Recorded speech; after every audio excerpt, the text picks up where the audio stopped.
ആശാവർക്കർമാരുടെ സമരം തുടരുകയാണ്. സെക്രട്ടേറിയറ്റിന് മുന്നിലെ സമരം 25 ദിവസം പിന്നിട്ടു. എന്നിട്ടും ആവശ്യങ്ങൾ പരിഗണിക്കാത്തതിനെ തുടർന്ന് സമരം കൂടുതൽ ശക്തമാക്കാനൊരുങ്ങുകയാണ് ആശാ വർക്കേഴ്സ്. വനിതാ ദിനത്തിൽ കൂടുതൽ ആളുകളെ പങ്കെടുപ്പിച്ച് സംഗമം നടത്താനാണ് സമരസമിതിയുടെ തീരുമാനം. സെക്രട്ടേറിയറ്റിന് മുന്നിൽ നടത്തുന്ന അനിശ്ചിതകാല പണിമുടക്ക് 25 ദിവസം പിന്നിട്ടിട്ടും ആവശ്യങ്ങൾ പരിഗണിക്കാതെ സംസ്ഥാന കേന്ദ്ര സർക്കാരുകൾ പരസ്പരം പഴിചാരി മുഖം തിരിക്കുന്നുവെന്നാണ് ആശാ വർക്കേഴ്സിന്റെ കുറ്റപ്പെടുത്തൽ. ഇതോടെയാണ് വനിതാ ദിനത്തിൽ സമരം ഘടിപ്പിക്കാൻ Kerala ASHA health workers association തീരുമാനിച്ചത്. മറ്റന്നാൾ രാവിലെ 10:30 ആരംഭിക്കുന്ന സംഗമത്തിൽ എല്ലാ ജില്ലകളിലെയും വനിതകളെ അണിനിരത്തുമെന്ന് സമരസമിതി. ഞങ്ങൾ 8-ാം തീയതി സാർവദേശീയ വനിതാ ദിനമാണല്ലോ.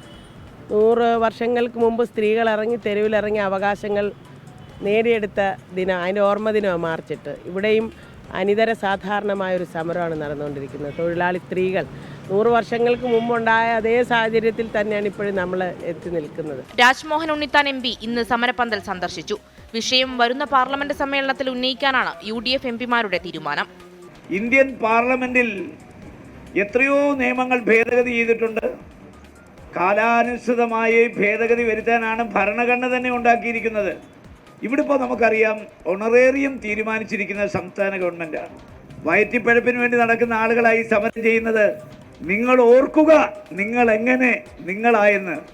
ഓണറേറിയം 2100 രൂപയാക്കി വർദ്ധിപ്പിക്കുക, വിരമിക്കൽ ആനുകൂല്യം 5 ലക്ഷം രൂപയാക്കുക, പെൻഷൻ നൽകുക എന്നീ ആവശ്യങ്ങൾ അംഗീകരിക്കാതെ പിന്നോട്ടില്ലെന്ന നിലപാടിലാണ് ആശാ വർക്കേഴ്സ്. 24 തിരുവനന്തപുരം.